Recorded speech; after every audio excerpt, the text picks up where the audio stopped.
Jessie, you just celebrated a birthday and your dad too, right?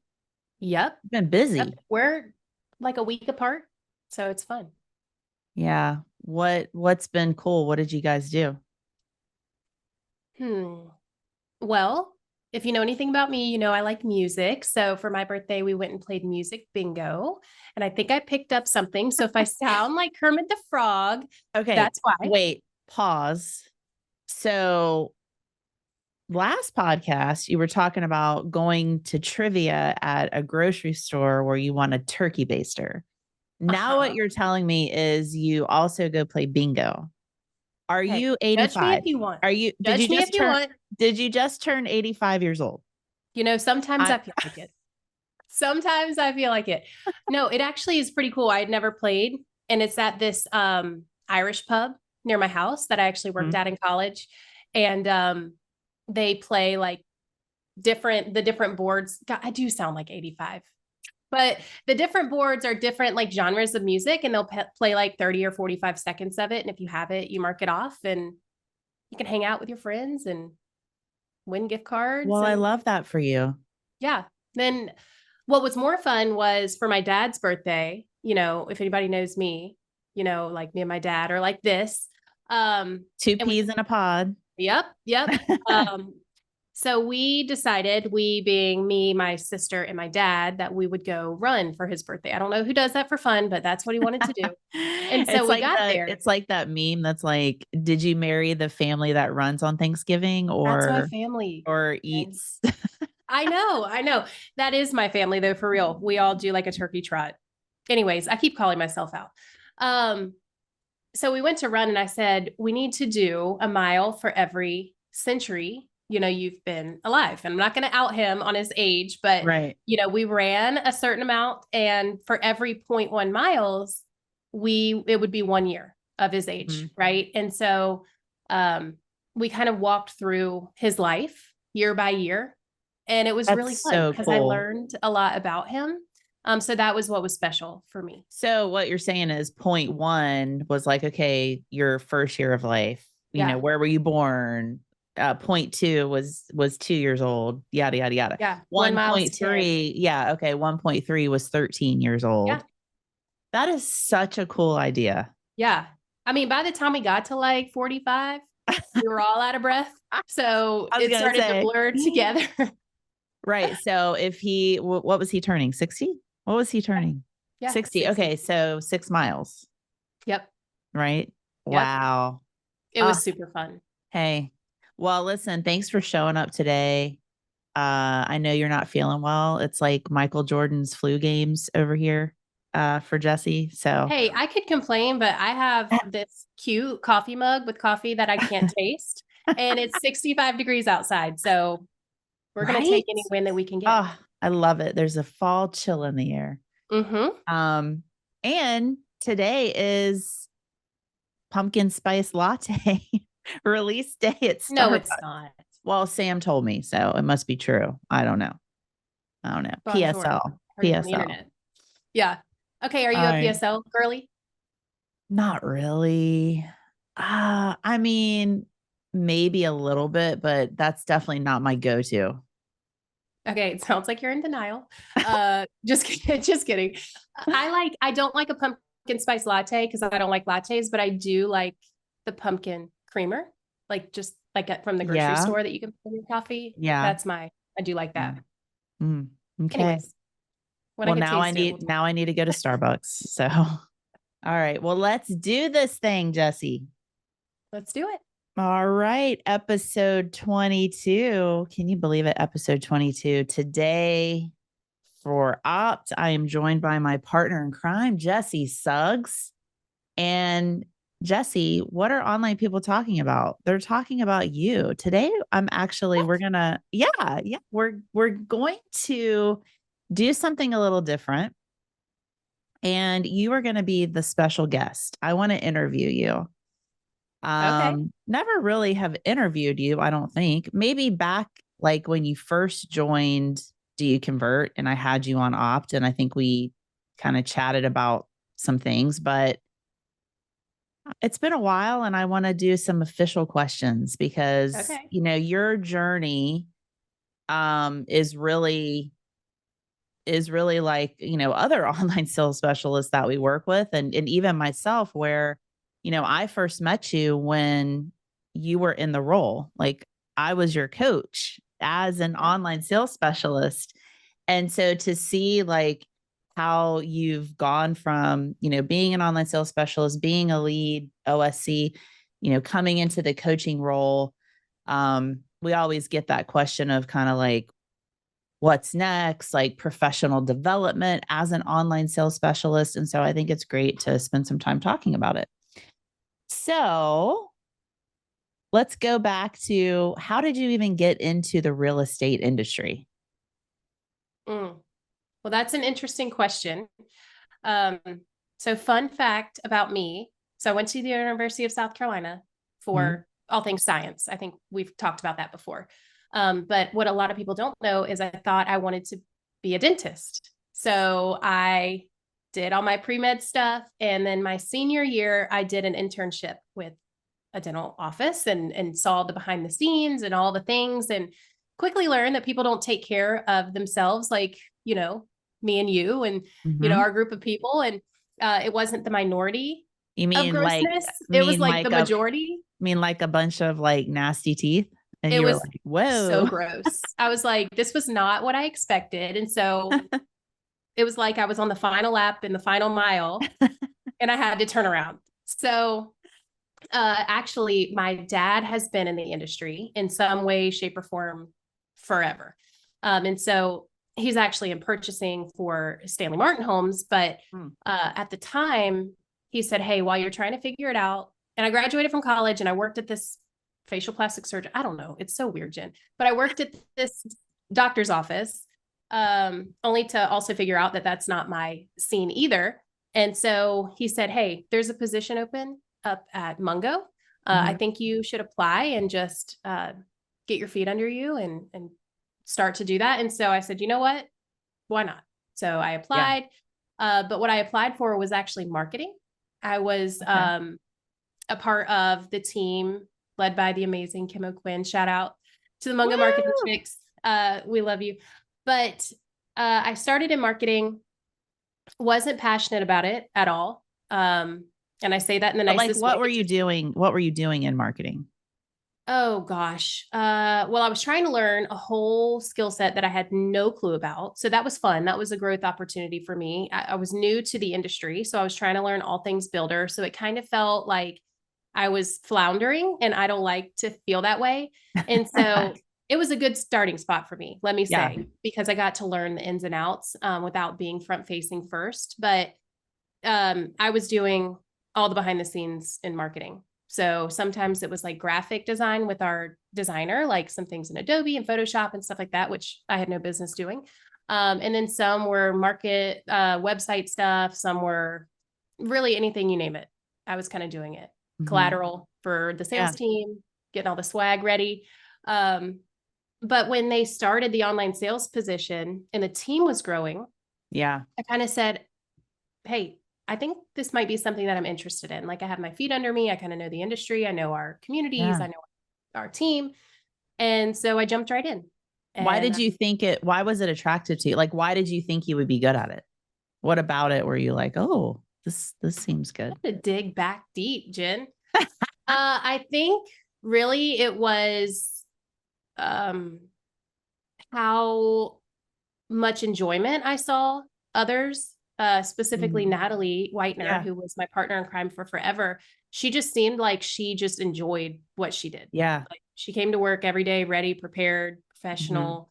And I said, that looks like something that would be attractive to me. I like customer focused, customer centric, Mhm. things like that. So I said, why not? What's the worst that can happen? And I fell in love with it. Yeah. Well, I think, as you're, a young person coming into a career, I always, like my kids are in their 20s, right? And I always tell them like your 20s are for like say yes to a lot of things, like try lots of things, and Yeah. so like what you're saying is kind of like that is like, yeah, let me go try this and see if I like it. And it's really for, you're saying yes to figure out maybe what you don't like so that you can focus on things that you do like. Yeah.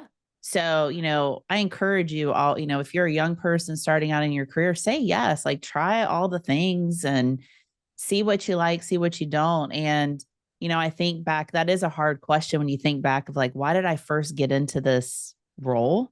Yeah. But that's an important part of your journey because you have to be passionate about this. And I think, once you got into it, you got really passionate about it. Like you believed in it. Mm-hmm. You got to believe in this position. Yeah. So how long were you an actual online sales specialist? Talk a little bit about that. Oh, I guess I started in 2013. So I Mhm. graduated college and then I worked at that office and I transitioned over and I was only in marketing, I think for like 6 or 8 months, maybe 6 months to a year. Mhm. And then I started over on the online sales side and then I joined Do You Convert around 2020, I think. I'm on my going into my fourth year here. Yeah. Um, so I guess, I don't know, math isn't my thing.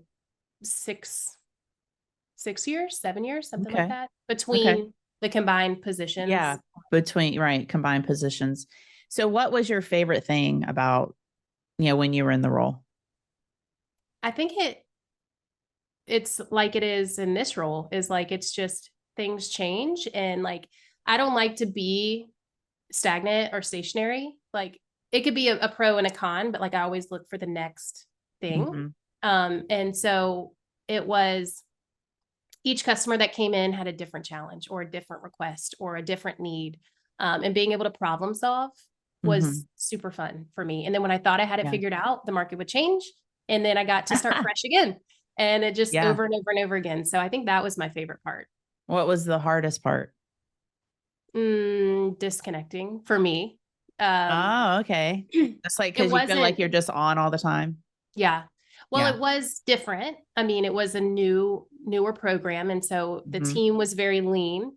And so we had to do that to make Yeah. sure that our customers were taken care of. And so they saw the program performing and they saw what it brought. And so they knew the investment of growing the team was there. Mhm. And so it got better, of course, naturally, but working at the dinner table, like you can ask my husband, he's like, are you serious? Like, can you eat a Oh, taco I or remember, Jesse. I remember actually during the pandemic, I remember one time I was talking to you and you were like, "Yeah, we had I had like 100 calls like in a day." yeah, And I yeah, was like, "Oh my God. Okay, we've got to like we've got to fix rein it this. in. We've got to fix this. Wave the white flag." Oh my gosh. Let's talk a little bit about, professional development in this role because, you're like the poster child for that. A lot of times we get like, okay, what's next? Or like, what's the growth opportunity like in this role? And, let's talk about some ways that you kind of plugged in and grew in the industry. Well, I mean, you kind of have to. When you work for a builder, they're so involved with like their local SMCs and their, Mm. different things. And so the more I think the more hungry you are to build relationships and to know more. And I don't know, everybody's heard this before, but if you're the smartest person in the room, you're in the wrong room. And I'm like a firm believer of that, of like, if you've outgrown where you're at, it's time Mhm. to be somebody who's ready to take things in like a sponge. And so, um, was as I was learning and growing, of course, I was eager for like what's next. But Mhm. was being a coach like ultimately on my radar? Honestly, no, because I No. didn't Yeah. know about it. One, I had the imposter syndrome of like, does that make sense for me? Will Right. people learn from me? And um, I was also in the middle of getting married. So I saw the position as a coach and I thought, it made me like kind of scratch my head a little bit. And I was like, Yeah. oh, just so busy, putting it off, putting it off, putting it off. And it really came from a place of fear of like, will I be good at this? Mhm. Will I make a difference? Yeah. I knew I'd learn, like I knew there was Yeah. plenty to learn. And I have for sure. But at first it wasn't on my radar, but I'm glad it was. Let me Yeah. say that. Oh, well, same. Yeah. And all of your online sales specialists you work with would agree. Yeah. I want to go back and talk a little bit like, when you're in this role, like what are some things that, you did? I mean, I just want to point out like you're attending webinars, Yeah. you're speaking up, like you're giving your input, right? Like, I see like we have Facebook groups and, all access, DYC all access. We have groups and like there's definitely people that, you know, chime in and are, chatting, chirping on there and asking questions and whatever. Like as an online sales specialist, something you just said made me think about this. Like always be curious, always be eager, always be like, what else could I learn? When you're putting yourself out there, that is professional growth. That is professional development. Yeah. Um, you eventually became the lead, right? Online sales specialist of your team at Yeah. Mungo. So that's kind of the other thing that we see happening in this role is, um, is there an opportunity to grow your team? Could you step up and be lead? And then ultimately, like a lot of people, they either go on site, right? That's kind of a stepping stone for growth, or they take a position, a leadership position in marketing or a leadership position in sales, or they become a coach and trainer, right? And those are kind of like the pathways.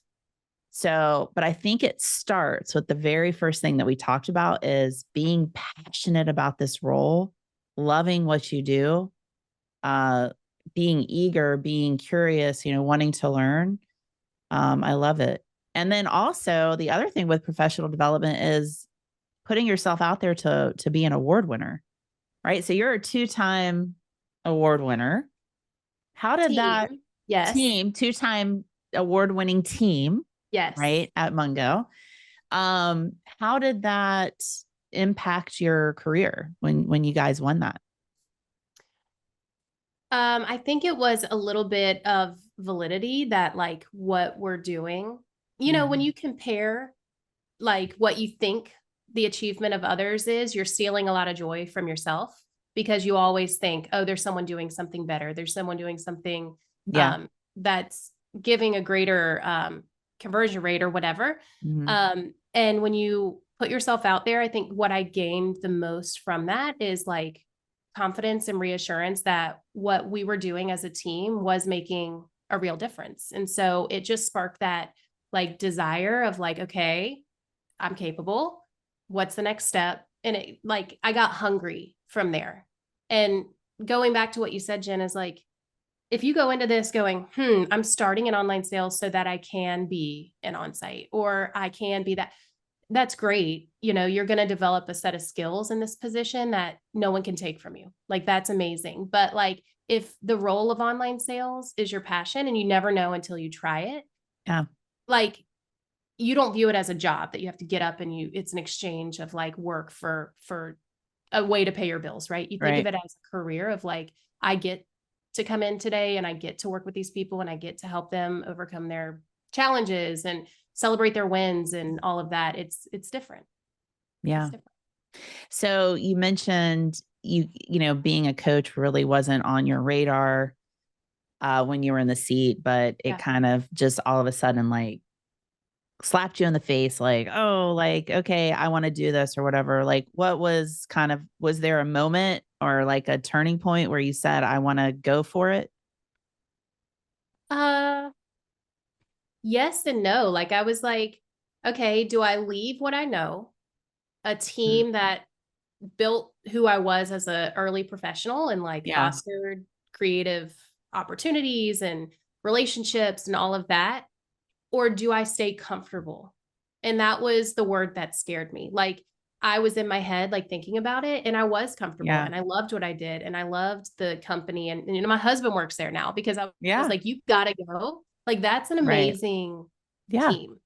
And I wouldn't change it for the world. But at first I was like, oh, this is good. Like I'm on cruise control. Like Yeah. it's successful. It's You were in working. your comfort zone.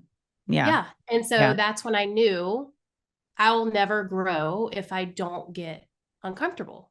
Yeah. Like, so that's when the light switch really flipped for me. Yeah. Yeah. Yeah. I feel that, Jessie, because it is easy to get kind of stuck in our comfort zones. And, even as a coach now, right? Like, okay, like I could be stuck here, but like, what do we need to do to push ourselves to be better? Like as coaches too, like always in any role, you should be doing that. But I can remember too, when cause I was like you, I had worked for the company that, I came from for 11 years. And it was like, I had grown up in the industry with them. Right. And I was very loyal and felt this, but I remember looking at my boss and saying, I have to go see about this. Like, I got to go see. I got to go see if I might not like it. I don't know, but I got to go see. And I think that, once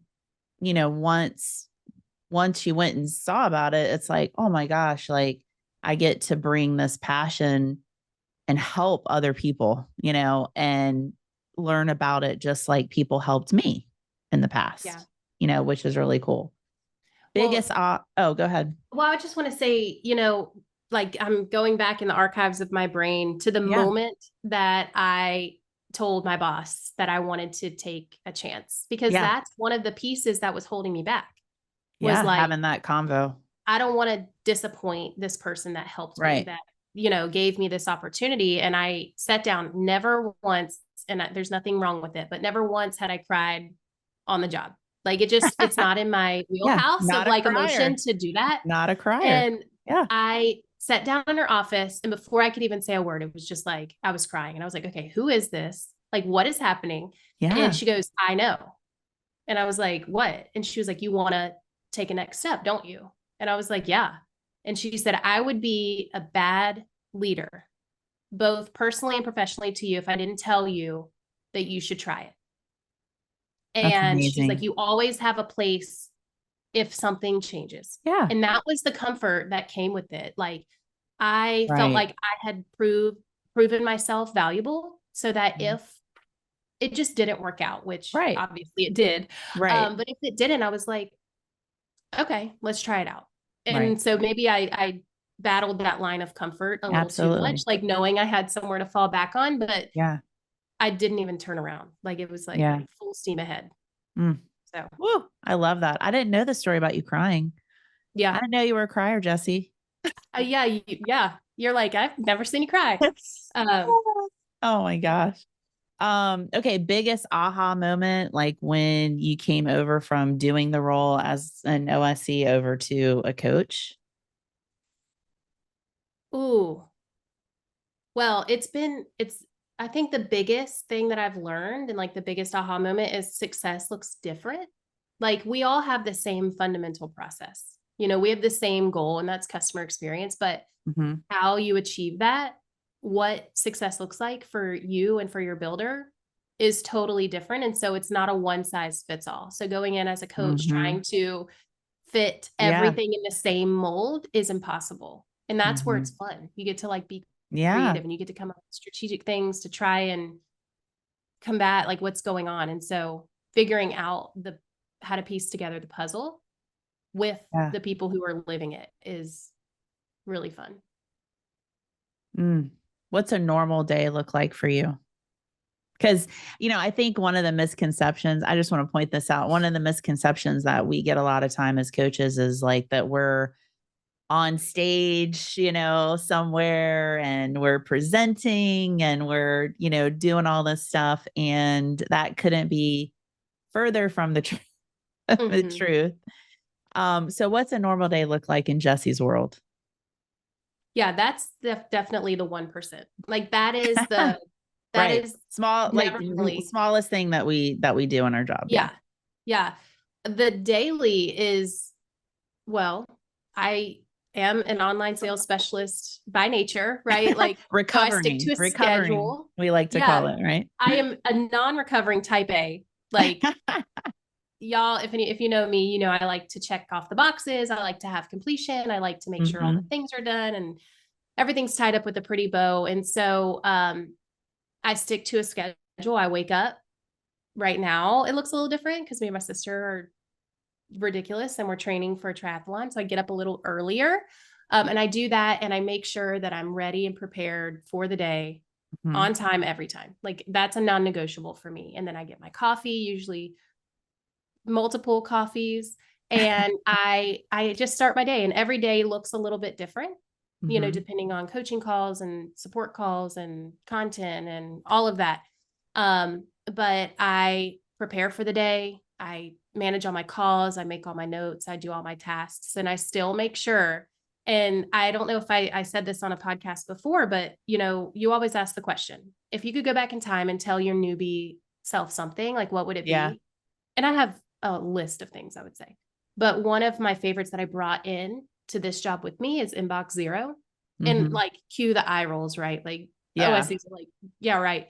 But I brought that in with me to know and be confident knowing I've taken care of everybody. The things that can wait are waiting, and just being responsive to them. And so it doesn't look a whole lot different than any other job that you go into. Yeah. It's, you show up, you work hard, and then you go enjoy the rest of your time. Right. And our job is really like, we are meeting one-on-one with online sales specialists in the trenches with them, figuring out their follow-up, looking at their reporting, looking at what they're doing, saying, helping them, set goals. It's really like we're in the trenches with our partners. We're not like up here just trainers, right? When you talk about what it means to be a coach, I have it right behind me. Like our success as coaches is our online sales specialist and our leadership, our builder success. So like, there's we're up at night thinking about about everybody, and like how what could we do to push them here? What could we do to help them here, support them here? And sometimes they don't want it as much as we do. And that's maybe the hard part of the job. But that's what our days are like. And anyway, I just wanted to talk about that for a minute, because a lot of people don't really understand that, that's what we're doing. Okay. Fun fact, when you're not coaching OSCs, what are you doing? Besides bingo and trivia. Yes. What other 85-year-old activities? Let me combat my 85-year-old with the young part of my soul. So I like going to concerts. I'm in the music scene a lot. I'm actually, okay, I'm going to out myself again. So if I have a concert tonight, and it's like they're doing Coldplay songs, but it's candlelight. So they put candles everywhere, and they play stringed instruments. So let me bring my music to the 85-year-old all right. I like that. That's really cool. So I'm doing that. We love to travel. We're beach people. Like, you're a mountain person or you're a beach person. So we're beach people.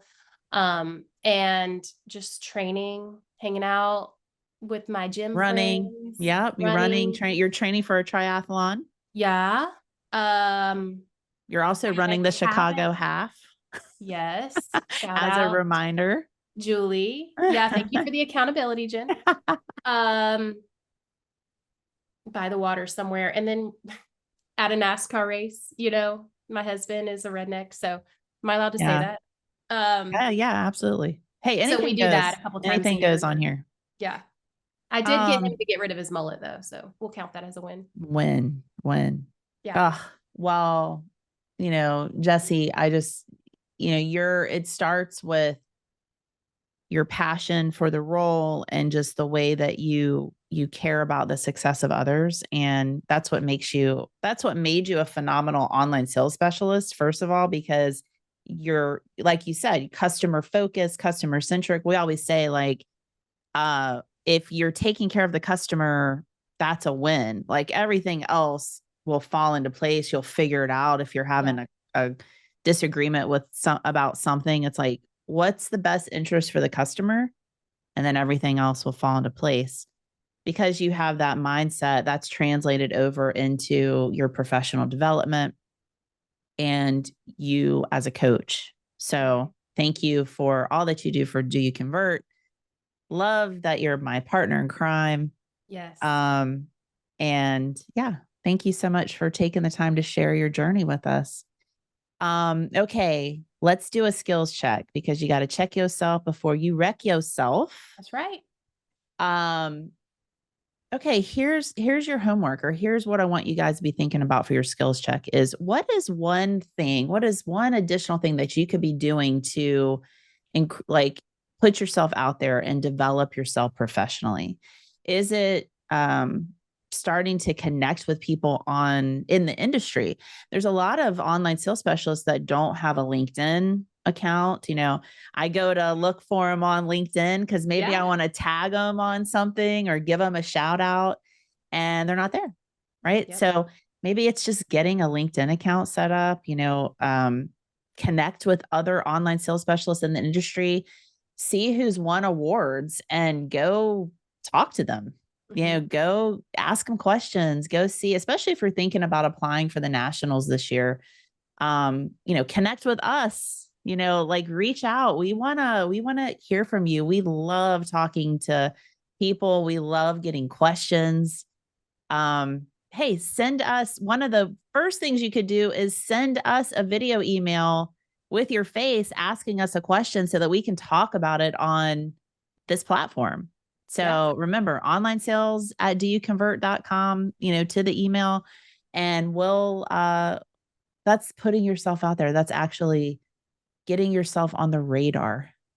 Getting uncomfortable, right? Get uncomfortable so that you're growing.